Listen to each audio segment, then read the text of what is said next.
Hello दोस्तों, good morning. स्वागत है एक बार फिर से आप सभी का Mishra ji technical YouTube channel में। दोस्तों आज है 9 मई और आज की इस वीडियो में हम लोग जानेंगे आज के दिन के सभी इंपॉर्टेंट करंट अफेयर के क्वेश्चंस के बारे में।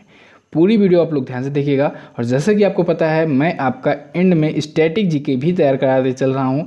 तो आज के स्टैटिक जीके के पोर्शन में हम लोग बात करेंगे जलप्रपात के बारे में, नदियों पर बने जलप्रपात यानी वाटरफॉल्स के बारे में। तो पूरी वीडियो आप लोग एंड तक देखिएगा। और इसकी दोस्तों आप लोग क्विज भी सॉल्व कर सकते हैं। क्विज़ आपको करंट अफेयर की भी मिल जाती है सुबह में ही, और 12 बजे के आसपास आपको मिलती है स्टैटिक जीके जीएस जो मैं पढ़ाता हूँ इसकी भी क्विज़। तो आप लोग क्विज़ सॉल्व करके अपना बेहतर रिवीजन कर सकते हैं और अपनी रैंक भी जान सकते हैं। क्विज़ आपको मिलेगी Mishra ji technical MZT app पर। लिंक आपको डिस्क्रिप्शन में दिया गया है या फिर आप लोग प्ले स्टोर से भी जाकर डाउनलोड कर सकते हैं। अब बात करते हैं लास्ट डे के क्वेश्चंस की। लास्ट डे का पहला क्वेश्चन था, अहमदाबाद शहर किस नदी के किनारे बसा हुआ है? तो साबरमती रिवर पर बसा हुआ है। मैंने पिछली वीडियोज़ में आपको कवर कराया था इसको। वर्तमान में बैडमिंटन का विश्व चैंपियन कौन है? दोस्तों इस बार का कैंसिल हो गया है, तो पिछली बार का जो चैंपियन था वही अभी भी चैंपियन होगा। तो कौन है? PV सिंधु। इन दोनों क्वेश्चंस के बारे में जिन लोगों ने डिटेल में और करेक्ट आंसर किया था उनके नाम मैं आपको वीडियो के एंड में बताऊंगा। चलिए अब दोस्तों जान लेते हैं आज के दिन का पहला क्वेश्चन। पहला क्वेश्चन है, विश्व रेड क्रॉस दिवस किसकी जयंती पर मनाया जाता है? तो वर्ल्ड रेड क्रॉस डे दोस्तों मनाया गया 8 मई को, और ये मनाया जाता है प्रत्येक वर्ष हेनरी डुनेंट की जयंती पर। किसकी जयंती पर? हेनरी डुनेंट की। ये कौन थे? हेनरी डुनेंट ने ही दोस्तों international committee of the red cross की स्थापना की थी। किसकी? International committee of the red cross की। कब की थी? 1863 में, 1863 में। अब बात आती है कि ये वर्ल्ड रेड क्रॉस डे होता क्या है, ये क्यों मनाया जाता है? दोस्तों ये दिन जो होता है ये उन लोगों के लिए समर्पित होता है जो लोग भोजन की कमी हो गया, या फिर जब कोई प्राकृतिक आपदा आ जाती है, कोई भी नेचुरल डिजास्टर आ जाता है, या फिर किसी महामारी से जो लोग ग्रसित होते हैं, तो उनकी सहायता के लिए, उनकी हेल्प के लिए ये रेड क्रॉस की स्थापना की गई। तो इसी दिवस को मनाया जाता है, इसी के लिए एक स्पेसिफिक डे डिसाइड किया गया है, world red cross day. Clear है? तो हेनरी डुनेंट जी ने 1863 में एक संस्था की स्थापना की थी, international committee of the red cross. उसी के द्वारा ये मनाया जाता है। क्लियर है? तो international committee of the red cross जो है इसका हेडक्वार्टर है जिनेवा में, और इसके वर्तमान में अध्यक्ष हैं पीटर मोरर। क्लियर? बिल्कुल। अब ये तो है दोस्तों मई मंथ का इंपॉर्टेंट डे, क्योंकि ये 8 मई को मनाया जाता है। याद रखिएगा 8 मई को मनाया जाता है वर्ल्ड रेड क्रॉस डे। बहुत इंपॉर्टेंट है, कई बार एग्जाम में पूछा भी गया है। तो आप लोग मई मंथ के अभी तक के जितने भी इंपॉर्टेंट डे आए हैं उनको लिख डालिए कमेंट बॉक्स में। नेक्स्ट बात करते हैं। अगला है, स्कूली छात्रों को मिड डे मील राशन उपलब्ध कराने वाला पहला राज्य कौन बना? तो पहला राज्य बन गया है दोस्तों मध्य प्रदेश। अब मध्य प्रदेश जो होगा ये स्कूली छात्रों को जो मिड डे मील भोजन दिया जाता था, अब उसकी जगह पर mid day meal ration provide कराएगा। कैसे? उनके घर घर पर भिजवा करके। ठीक है, यानी door to door mid day meal ये योजना है, और ऐसा करने वाला मध्य प्रदेश बन गया है पहला राज्य। क्लियर? बिल्कुल। अब मध्य प्रदेश आया है तो मध्य प्रदेश के बारे में कुछ और भी जो न्यूज़ आई हैं उनको भी हम लोग रिवाइज कर लेते हैं। जैसे अभी कुछ दिन पहले ही दोस्तों मध्य प्रदेश ने महिलाओं के लिए, शहरी महिलाओं के लिए जीवन शक्ति योजना शुरू की थी। ओके, और मध्य प्रदेश ने ही रेडियो स्कूल भी शुरू किया है। और एक पॉइंट है कि मध्य प्रदेश ने जो स्वास्थ्य कर्मी हैं जो डायरेक्टली जुड़े हुए हैं कोविड-19 रोगियों से, जो कांटेक्ट में रहते हैं, रेगुलर कांटेक्ट में, उनके लिए 10,000 रुपये प्रतिमाह का एक्स्ट्रा वेतन देने का भी प्रावधान शुरू किया था। तो ये तीनों पॉइंट आपको मध्य प्रदेश से याद रखने हैं। मध्य प्रदेश के बारे में थोड़ा सा और जानिए। ये रहा मध्य प्रदेश। शिवराज सिंह चौहान बीजेपी पार्टी से यहाँ के हैं चीफ मिनिस्टर। अच्छा दोस्तों, ई बुक जो मैंने लॉन्च की है अप्रैल मंथ की, उसमें छोटी सी मिस्टेक हो गई है। उसमें यहाँ पर मध्य प्रदेश जो दिया गया है उसके CM का नाम कमलनाथ अभी भी है, वो अपडेट नहीं हो पाया। तो आप लोग उसको करेक्ट कर लीजिएगा। ये तो दोस्तों छोटी गलती थी, अंडरस्टैंडिंग है, लेकिन एक गलती जिसके लिए मैं माफ़ी चाहूँगा आप लोगों से। एक रैंकिंग आई थी इंडेक्स ऑन रैंकिंग में, कल हमें पता चला, कुछ लोगों ने कमेंट करके बताया, जो लोग ई बुक लिए हैं वो लोग पढ़ के बताए। अब होता क्या है कि इतनी बड़ी ई बुक लिखो इतना ज़्यादा कंटेंट के साथ, तो एक दो मिस्टेक हो जाती है। उसमें मिस्टेक क्या हुई है कि इंडेक्स रैंकिंग में दोस्तों वर्ल्ड प्रेस फ्रीडम इंडेक्स में 142वीं रैंक है इंडिया की, लेकिन पिछली बार थी 140वीं, और मैंने गलती से उसमें उल्टा लिख दिया है। यानी कि 140वीं इस बार की रैंक उसमें लिख उठी है और 142वीं पिछली बार की रैंक लिख उठी है। तो इसे आप लोग चेंज कर लीजिएगा। भारत की वर्तमान रैंक है वर्ल्ड प्रेस फ्रीडम इंडेक्स में 142वां। ओके, और एक छोटा सा मिस्टेक सामने आया है, जो नियुक्तियां और निधन वाला है पोर्शन, उसमें निधन में दोस्तों कुछ पॉइंट के नीचे जो है वो नियुक्तियां का ही पार्ट है संजय कोठारी और बॉम्बे हाई कोर्ट को लेकर के। बॉम्बे हाई कोर्ट के जो चीफ जस्टिस वगैरह हैं उनकी नियुक्तियां हुई हैं, लेकिन वो गलती से निधन में वो पड़ गया है। तो इस चीज़ को दोस्तों सुधार कर लीजिएगा और इसके लिए मैं माफ़ी चाहता हूँ आप लोगों से। एक्चुअली में बात ये हुई थी कि 25 से 26 तारीख तक तो कोई प्लान ही नहीं था इस बार ई बुक बनाने का, क्योंकि आपको जैसे कि पता है बहुत सारे विवाद हो गए थे, काफ़ी लोग कॉपी कर रहे थे, ठीक है, कॉपी करके चोरी करके अपने पर इसको बेच रहे थे, हमारे कंटेंट को, हमारी मेहनत को। इस वजह से पूरा दिल टूट गया था बनाने का ई बुक। लेकिन आप लोगों की रिक्वेस्ट पर मैंने बनाना शुरू किया। 27 से 28 तारीख से प्रॉपर तरीके से तेज़ी से बनाना शुरू किया मैंने, और इसी वजह से इस बार इसमें मिस्टेक्स देखने को मिले हैं। ये छोटी छोटी 3 मिस्टेक्स थी, इसको मैंने बता दिया है। बाकी आप लोग 100% गारंटी के साथ तैयारी कर सकते हैं उस ई बुक से। बिल्कुल कॉन्फिडेंस के साथ आप लोग पढ़ाई कीजिए। चलिए बात कर लेते हैं हम लोग मध्य प्रदेश के बारे में। राजधानी भोपाल है, लालजी दास टंडन जी यहाँ के हैं करंट टाइम पर governor. Kanha Kisli national park, Bandhavgarh national park है मध्य प्रदेश में ही, जल्द ही नेशनल पार्क का भी नंबर आने वाला है। मध्य प्रदेश हाईकोर्ट के चीफ जस्टिस हैं अजय कुमार मित्तल जी। कौन है? अजय कुमार मित्तल जी। नेक्स्ट है, हाल ही में किस देश ने लॉन्ग मार्च 5B से अपना सबसे बड़ा वाहक रॉकेट लॉन्च किया? तो अभी हाल ही में दोस्तों चाइना ने अपना लॉन्ग मार्च 5B नामक सबसे बड़ा वाहक रॉकेट यानी कैरियर रॉकेट लॉन्च किया है और सफलतापूर्वक इसे अंतरिक्ष में पहुंचा भी दिया है। ये दक्षिणी प्रांत द्वीप है चाइना का, हैनान द्वीप, वहीं से इसने उड़ान भरी थी और सफलतापूर्वक अब अंतरिक्ष में ये पहुंचा दिया गया है। चाइना का अब तक का सबसे बड़ा ये कैरियर रॉकेट है। कैरियर रॉकेट यानी कि ये चीज़ों को ले जाने वाला, ठीक है, कैरी करने वाला। अच्छा, ये क्यों लॉन्च किया गया है? तो दोस्तों चाइना भी अपना अंतरिक्ष में स्पेस स्टेशन बना रहा है, ठीक है, जैसे अमेरिका ने बनाया है। अमेरिका ने इंटरनेशनल स्पेस स्टेशन बनाया है अंतरिक्ष में, वहाँ पर अंतरिक्ष यात्रियों को भेजता है, ठीक है। ऐसे ही चाइना भी चाहता है कि 2022 तक चाइना भी स्पेस पैसेंजर्स को स्पेस में ले जाएगा। तो उसके लिए वो अपना वहाँ पर अंतरिक्ष स्टेशन यानी स्पेस स्टेशन डेवलप कर रहा है। अच्छा, चाइना का जो अंतरिक्ष स्टेशन है उसका नाम याद रखिएगा, इसका नाम है तियानगोंग। क्या नाम है? तियानगोंग, ठीक है। और जो अमेरिका वाला है उसका नाम है इंटरनेशनल स्पेस स्टेशन। चाइना आया है तो मैप में देख लीजिए, ये रहा चाइना। बीजिंग है यहाँ की राजधानी, रेनमिबी युआन है यहाँ की करेंसी। पीपुल्स कांग्रेस यहाँ की संसद का नाम है, यहाँ की राजभाषा है मंदारिन। सबसे बड़ा नगर है संघाई, शी जिनपिंग है यहाँ के प्रेसिडेंट। एशियन कॉन्टिनेंट में पड़ता है चाइना। चाइना दोस्तों देख लीजिए मैप में, भारत ये रहा भारत के ही पास में चाइना। क्लियर है? नेक्स्ट बात करते हैं। अगला है, भारत सरकार ने विदेशों से भारतीयों को वापस लाने के लिए कौन सा मिशन शुरू किया? तो भारत सरकार ने दोस्तों वंदे भारत मिशन शुरू किया है। ये मिशन है विदेशों में फंसे भारतीयों को वापस लाने के लिए। ये अब तक का सबसे बड़ा निकासी अभियान होगा।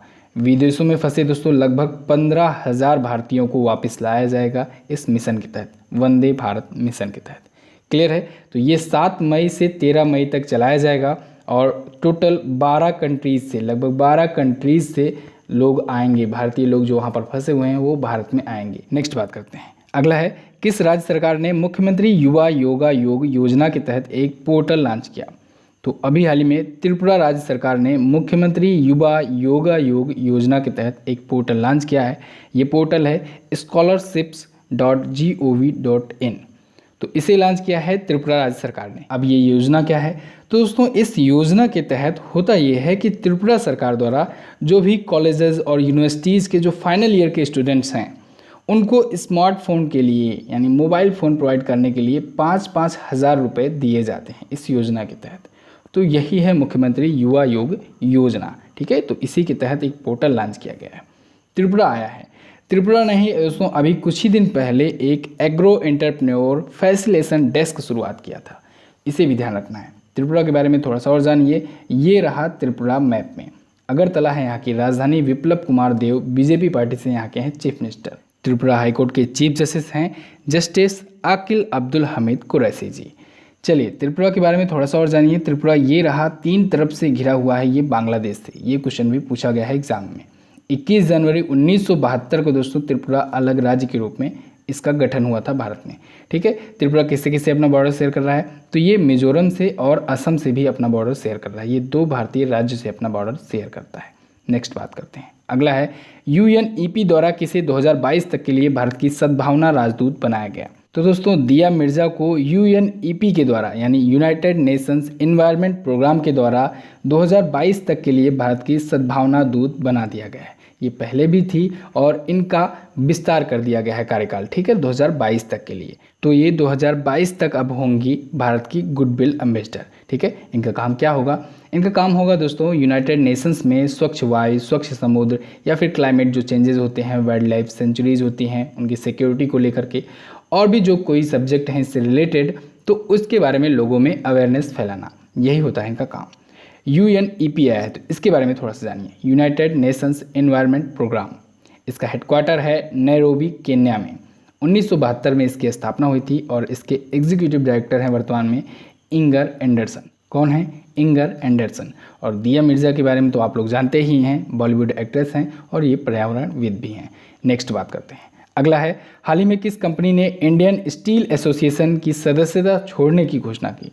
तो अभी हाल ही में टाटा स्टील ने दोस्तों इंडियन स्टील एसोसिएशन की सदस्यता छोड़ने की घोषणा की है। और इसी के साथ ही में टाटा स्टील के जो एमडी और सीईओ थे टीवी नरेंद्रन, ये भी अध्यक्ष पद से अपने हट गए हैं। इनका कार्यकाल हालांकि खत्म होने वाला था इसी वर्ष अगस्त 2020 में, लेकिन ये अपने पद से हट गए हैं। टाटा स्टील के एमडी और सीईओ थे टीवी नरेंद्रन जी। क्लियर है? टाटा स्टील आया है तो टाटा स्टील के बारे में थोड़ा सा जान लेते हैं। 1907 में हुई थी इसकी स्थापना और इसकी स्थापना की थी जमशेद जी टाटा जी ने। इसका हेडक्वार्टर है कोलकाता में और इसके चेयरमैन है वर्तमान में नटराजन चंद्रशेखरन। नेक्स्ट बात करते हैं। अगला है, हाल ही में किस देश ने अपनी राष्ट्रीय मुद्रा का नाम बदलकर तोमान रखने की घोषणा की? तो अभी हाल ही में दोस्तों ईरान ने अपनी राष्ट्रीय मुद्रा चेंज कर दी है। रियाल थी, अब इसकी राष्ट्रीय मुद्रा होगी तोमान, ठीक है। और अगर हम लोग बात करें इसकी वैल्यू की, तोमान की, तो एक तोमान बराबर होगा 10,000 रियाल। कितना होगा? 10,000 रियाल बराबर एक तोमान होने वाला है। अच्छा, ये राष्ट्रीय मुद्रा का नाम चेंज क्यों किया गया है? तो दोस्तों इसे मुद्रास्फीति से बचने के लिए किया गया है। मुद्रास्फीति यानी कि इन्फ्लेशन। तो इन्फ्लेशन से बचने के लिए ईरान ने ये कदम उठाया है। एक्चुअली में ये प्रॉब्लम ईरान में 2008 से ही चल रही है। 2008 से ही मांग उठ रही थी करेंसी चेंज करने की, लेकिन सबसे ज़्यादा ज़रूरत तब पड़ी जब 2018 में अमेरिका की जो प्रेसिडेंट हैं डोनाल्ड ट्रंप जी, इन्होंने ईरान से न्यूक्लियर डील मानने से मना कर दिया था। ईरान की न्यूक्लियर डील को कैंसिल कर दिया था और कई चीज़ों पर बैन लगा दिया था। इसके बाद से ईरान की जो करेंसी थी अभी तक रियाल, वो लगातार उसकी वैल्यू गिर रही थी और अभी वर्तमान में बात करें तो 60% तक की उसकी वैल्यू गिर गई है। तो ऐसे में दोस्तों इन्फ्लेशन से बचने के लिए ईरान ने ये कदम उठाया है। अब आप सोच रहे होंगे कि ये मुद्रास्फीति यानी इन्फ्लेशन होता क्या है? तो दोस्तों इसका अर्थ तो ये होता है कि जब भी कोई भी कंट्री होती है उसकी इकोनॉमी में सामान्य वस्तुओं की या फिर जो प्रोडक्ट्स होते हैं उनकी कीमतें लगातार बढ़ती जाएं और करेंसी की वैल्यू लगातार कम होती जाए, तब फिर मुद्रास्फीति आ जाती है, ठीक है। ऐसे कंडीशन को कहते हैं मुद्रास्फीति। एग्जाम में पूछा भी गया है, डायरेक्ट ऑप्शन में दिया गया रहता है कि मुद्रास्फीति कब होती है, ठीक है। तो याद रखिएगा, अर्थव्यवस्था में समान वस्तुओं की कीमतें जब लगातार बढ़ती जाएं और करेंसी की वैल्यू लगातार जब कम होती जाए, तब होती है मुद्रास्फीति, ठीक है। चलिए बात कर लेते हैं ईरान की। ईरान देख लीजिए, ये रहा मैप में, तेहरान है यहाँ की राजधानी। रियाल अभी तक करेंसी थी लेकिन अब करेंसी चेंज हो गई है, अब हो गई है तोमान। यहाँ की संसद है मजलिस और हसन रूहानी जी हैं यहाँ के प्रेसिडेंट। चलिए थोड़ा सा और डिटेल में जान लेते हैं ईरान के बारे में। ये रहा हमारा प्यारा भारत और इसके ऊपर पाकिस्तान है, पाकिस्तान के ऊपर ये रहा अफगानिस्तान और यहाँ पर है ईरान, ठीक है। इधर है दोस्तों तुर्कमेनिस्तान और यहाँ पर अभी कल ही मैंने आपको बताया इराक है, फिर इधर सीरिया है, इधर तुर्की है और ये है बड़ा सा सऊदी अरब। तो इसे आपको याद रखना है, ठीक है। अच्छा, यूएई यानी यूनाइटेड अरब अमीरात है, ये छोटा सा, इसे भी ध्यान रखना है आपको। चलिए नेक्स्ट बात करते हैं। अगला है, हाल ही में केंद्रीय स्वास्थ्य मंत्री ने आयुष आधारित कौन सा ऐप लॉन्च किया है? तो अभी हाल ही में आयुष संजीवनी नाम का एक एप्लीकेशन लॉन्च किया है केंद्रीय स्वास्थ्य मंत्री जी ने। कौन है? डॉक्टर हर्षवर्धन जी। तो डॉक्टर हर्षवर्धन जी ने आयुष संजीवनी नाम का एक एप्लीकेशन लॉन्च किया है। ये एप्लीकेशन आयुष मंत्रालय के सहयोग से लॉन्च किया गया है। आयुर्वेद से जुड़ी रिसर्च पर ये बेस्ड है। अब इस एप्लीकेशन का काम क्या होगा? तो इस ऐप के थ्रू दोस्तों कोविड-19 महामारी की रोकथाम के लिए आयुष चिकित्सा का क्या प्रभाव पड़ रहा है लोगों पर। जैसे कि आप लोग सुन रहे होंगे, पिछले कई दिनों से लोगों को संदेश दिया जा रहा है कि वो आयुष मंत्रालय द्वारा जो भी चीज़ें सुझाव की गई हैं उनका उपयोग करके अपने अपने इम्यून सिस्टम को और ज़्यादा बढ़ा सकते हैं। तो ऐसे में इस ऐप के थ्रू एक डेटा कलेक्ट किया जाएगा, एक बड़ी मात्रा में बड़ी जनसंख्या का एक डेटा कलेक्ट किया जाएगा, जिससे ये पता लगाया जाएगा क्या सचमुच वाकई में इसका कोई असर हो रहा है। अगर ऐसा कुछ हो रहा है तो इस पर कुछ आगे रिसर्च बढ़ाई जाए। क्लियर है। अगला देखते हैं। नेक्स्ट है, किस राज्य सरकार ने राज्य के सरकारी कर्मचारियों की सेवानिवृत्ति की आयु सीमा बढ़ाकर 59 वर्ष कर दिया है? तो अभी हाल ही में तमिलनाडु राज्य सरकार ने अपने राज्य में जितने भी गवर्नमेंट एम्प्लॉय हैं उनकी सेवानिवृत्ति यानी कि रिटायरमेंट की जो एज लिमिट थी उसको बढ़ा करके 59 वर्ष कर दिया है। यानी इससे पहले कितना था? इससे पहले था 58 वर्ष, अब 1 वर्ष बढ़ा करके 59 वर्ष कर दिया है। ठीक है। और ये आदेश जो है दोस्तों ये तत्काल प्रभाव से लागू हो गया है। यानी कि जो व्यक्ति जो एम्प्लॉय इसी महीने ही रिटायर होने वाले थे उनको भी अब 2021 में रिटायर होना होगा। ठीक है। तो 1 वर्ष सभी की रिटायरमेंट डेट बढ़ा दी गई है। तो ये हुआ है तमिलनाडु राज्य सरकार के द्वारा। चलिए तमिलनाडु देख लीजिए मैप में, ये रहा तमिलनाडु। चेन्नई है यहाँ की राजधानी, के पलनीस्वामी है यहाँ के चीफ मिनिस्टर, गवर्नर है बनवारी लाल पुरोहित जी। मुदुमलाई अभ्यारण्य है तमिलनाडु में। तमिलनाडु का हाईकोर्ट होता है मद्रास हाईकोर्ट। मद्रास हाईकोर्ट के चीफ जस्टिस हैं अमरेश्वर प्रताप शाही जी। कौन है? अमरेश्वर प्रताप शाही जी। तो बस दोस्तों ये तो था आज के दिन का top 10 current affair. I hope आपको करंट अफेयर बहुत ही अच्छे से समझ में आ गया होगा। अब हम लोग स्टैटिक जीके जीएस का पोर्शन तैयार करेंगे। आज के स्टैटिक जीके जीएस के पोर्शन में हम लोग बात करेंगे वाटरफॉल्स की, यानी जलप्रपात की। तो जो प्रमुख जलप्रपात हैं, जो नदियों पर बने हैं, जो राज्य में बने हैं, उनके बारे में हम लोग बहुत ही अच्छे से जानेंगे। लेकिन आगे बढ़ने से पहले आपसे रिक्वेस्ट है कि वीडियो को दोस्तों लाइक कर दीजिए और चैनल पर अगर पहली बार आए हो तो चैनल को सब्सक्राइब ज़रूर कर देना। आप लोग आजकल सब्सक्राइब नहीं कर रहे हो, अपने दोस्तों से नहीं करवा रहे हो। आज आप लोग 10-10 लोगों के पास शेयर जरूर करना। आज वीडियो का इफेक्ट देखने को जरूर मिलना चाहिए। आप लोग वीडियो को शेयर जरूर किया करो। आज हम लोग बात करेंगे जलप्रपात की, कुछ प्रमुख जलप्रपात की यानी वाटरफॉल्स की। तो दोस्तों वाटरफॉल्स होता क्या है? बहुत ही सिंपल है दोस्तों। जब भी नदियों का पानी हो या फिर किसी भी बड़े भूभाग का, भूजल का कोई पानी हो जो काफ़ी ऊंचाई से गिरे तो उसे ही कहते हैं जलप्रपात या वाटरफॉल्स। ठीक है। यानी वाटर का फॉल्स होना ही वाटरफॉल्स होता है। बहुत ही सिंपल है, इसमें कुछ याद करने की ज़रूरत नहीं है। हम लोग कवर करेंगे कि कुछ जो प्रमुख वाटरफॉल्स हैं इंडिया के वो किस नदी पर बसे हुए हैं या फिर किस राज्य में हैं वो। तो दोनों ही बहुत ही इंपॉर्टेंट टर्म हैं और ये एग्जाम में अक्सर देखने को मिलता है। तो चलिए शुरू करते हैं। सबसे पहले बात करते हैं जो सबसे इम्पॉर्टेंट है, जोग जलप्रपात या जिसका नाम है गरसोप्पा जलप्रपात या फिर जिसे कहते हैं महात्मा गांधी जलप्रपात। बहुत ही इंपॉर्टेंट वाटरफॉल है ये महात्मा गांधी जलप्रपात। सबसे ज़्यादा बार एग्जाम में यही पूछा गया है। सबसे ज़्यादा बार ये पूछा गया है कि ये किस नदी पर बना है। तो दोस्तों ये शरावती नदी पर स्थित है। ठीक है। कर्नाटक में। कहाँ पर? कर्नाटक में। कर्नाटक मैप में देख लीजिए, ये रहा कर्नाटक। ओके। तो कर्नाटक में ही शरावती नदी है। शरावती नदी पर बना हुआ है ये जोग जलप्रपात या जिसे गरसोप्पा जलप्रपात कहते हैं, या इसका नया नाम है महात्मा गांधी जलप्रपात। ठीक है। ये भी पूछा गया है कि इसका नया नाम क्या है, तो महात्मा गांधी जलप्रपात है ये। क्लियर बिल्कुल। अच्छा दोस्तों, कर्नाटक में ही कावेरी नदी भी बह रही है। यहाँ भी देख रहे हैं आप लोग जैसा कि मैप में, कर्नाटक से होकर के ये तमिलनाडु जाती है कावेरी नदी। तो यही कावेरी नदी पर दोस्तों स्थित है शिव समुद्रम जलप्रपात, शिव समुद्रम वाटरफॉल। याद रखिएगा, बहुत इंपॉर्टेंट है ये। चलिए कर्नाटक से एक और हम लोग याद रख सकते हैं, बहुत ही इंपॉर्टेंट वो भी है वाटरफॉल, वो है गोगक जलप्रपात। गोगक जलप्रपात दोस्तों कर्नाटक में ही जो कृष्णा नदी बहती है, कृष्णा नदी की ही एक सहायक नदी है गोगक नदी। तो उसी गोगक नदी पर बना है गोगक जलप्रपात, गोगक वाटरफॉल्स। तो वो भी कर्नाटक में ही है। तो जैसे कि आप लोग देख रहे हैं कर्नाटक में 3 इंपॉर्टेंट जलप्रपात हो गए, वाटरफॉल हो गए। कौन कौन सा? जोग या गरसोप्पा या महात्मा गांधी जिसे कहते हैं, दूसरा शिव समुद्रम जलप्रपात और तीसरा गोगक जलप्रपात। क्लियर है। तो ये 3 वाटरफॉल्स आपको याद रखने हैं कर्नाटक से। चलिए अब बात कर लेते हैं हम लोग दक्षिण भारत में ही एक और राज्य तमिलनाडु की। तमिलनाडु में दोस्तों एक है पायकारा जलप्रपात, पायकारा वाटरफॉल्स। ये तमिलनाडु के नीलगिरी पहाड़ियों में स्थित है। क्लियर है। तमिलनाडु ये मैप में आपको दिख रहा है। क्लियर बिल्कुल।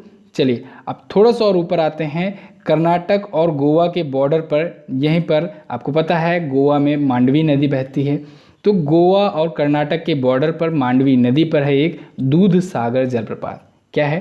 दूध सागर वाटरफॉल्स। तो इसे भी याद रखिएगा, कर्नाटक और गोवा के बॉर्डर पर स्थित है।